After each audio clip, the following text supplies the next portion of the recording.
Hi, Julie Jones from SSB Performance, Smarter, Stronger, Better Mindset Training, here with this week's Mindset Made Simple Tip of the Week, brought to you by Game Day Sportswear. This week we're talking about the truth about expectations. Have you ever gotten that birthday gift and you open it up and you're like, it just wasn't what you expected?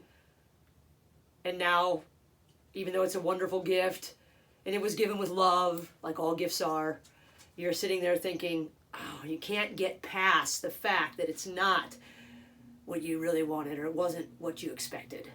And then you're ungrateful and you sort of feel bad, but you're sort of disappointed, so you don't know how to feel. Or you have that movie situation where people are like, this is the best movie, it's so great. This happened to me when I was at Cleveland State about the Titanic. You remember the Titanic? Kid after kid after kid came into the office. My kids, volleyball players, tennis players, you name it.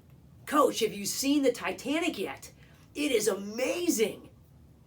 So finally, I get to the movie theater. I'm not a big movie person.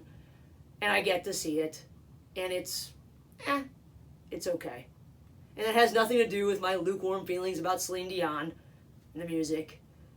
But it was a great blockbuster, so it had to be me and possibly the fact that these expectations were huge. Right? I thought this was going to be the best movie ever.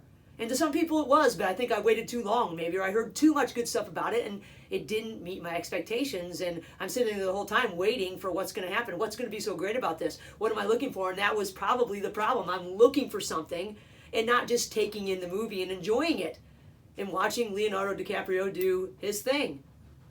We do the same thing when it comes to expectations in our performance. Now, before I go any further, I'm not saying to nix expectations. In fact, as a coach, we had really high expectations. I truly believe that you set the bar here, and even if kids don't make it all the way there, they get really close and they're better. It's important to growth, no doubt about it. However, the way we manage our expectations makes a difference in our performance. We can get so wrapped up in what's expected, either in our own heads or what we think other people expect, that we can't focus on what we need to do to get where we want to go. Last night I had 3 different meetings with 3 different athletes, all different ages, one in college, one in high school, one even younger. And all of them right now are dealing with expectations, and they are presenting in the same way. They are not reaching their potential or where they think they should be, even though all of them are successful. And it's weighing on them. It's weighing on them.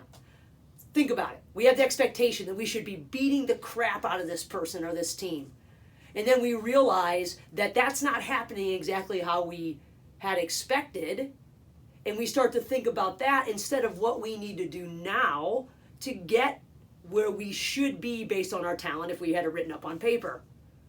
So we get behind, and now we start to focus on being behind. We take risks that maybe we wouldn't otherwise. Our pace speeds up. We get tight. We start to think too much, and that affects our performance in a negative way. Go to the other side of the dichotomy.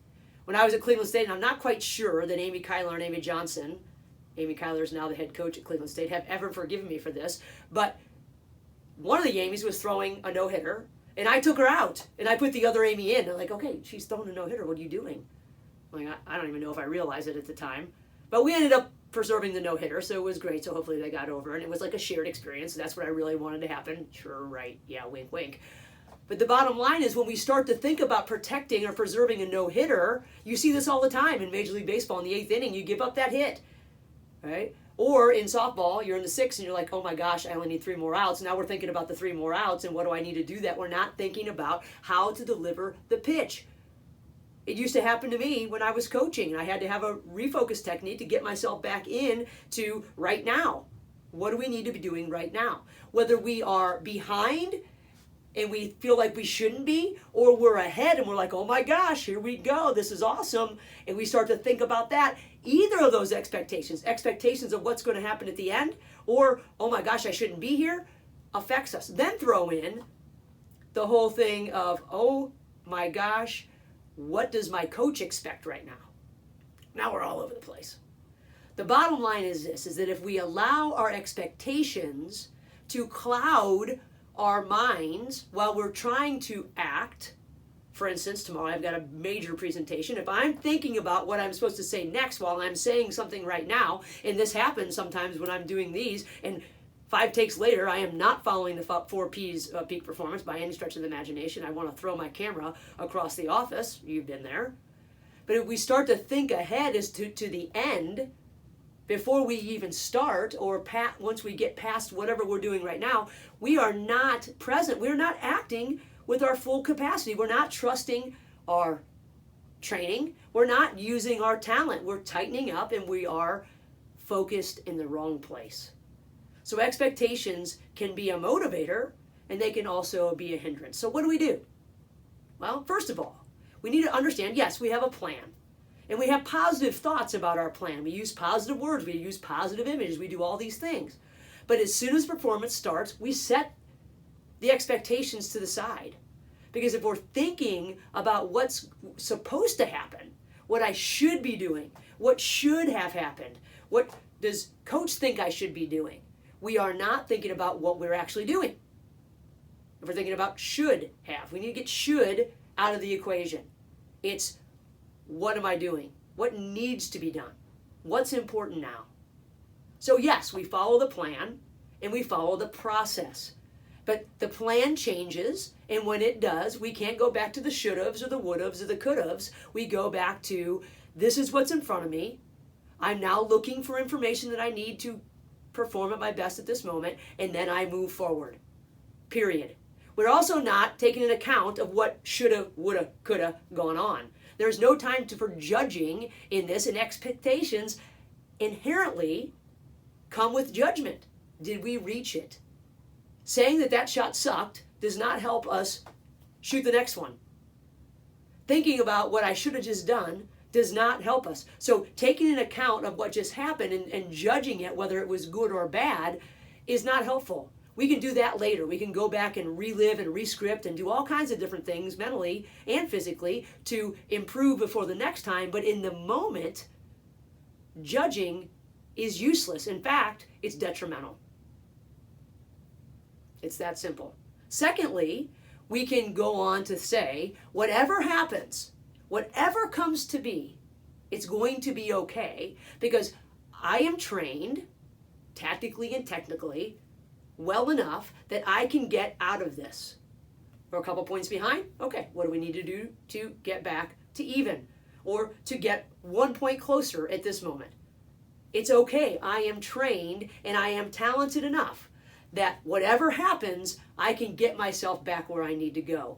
If and only if I'm not judging, I'm not thinking about shoulda, woulda, coulda, I'm thinking about what is going to happen right now. Now, obviously, sometimes we're going to get beat. The other guy's better than us, whatever the situation is. There's all kinds of reasons that we don't win, and we don't control the outcome. But if we truly believe that no matter what happens, we can get back in the momentum or position that we need to be our best, that allows us to be free and play with more lightheartedness, if you will, and move forward.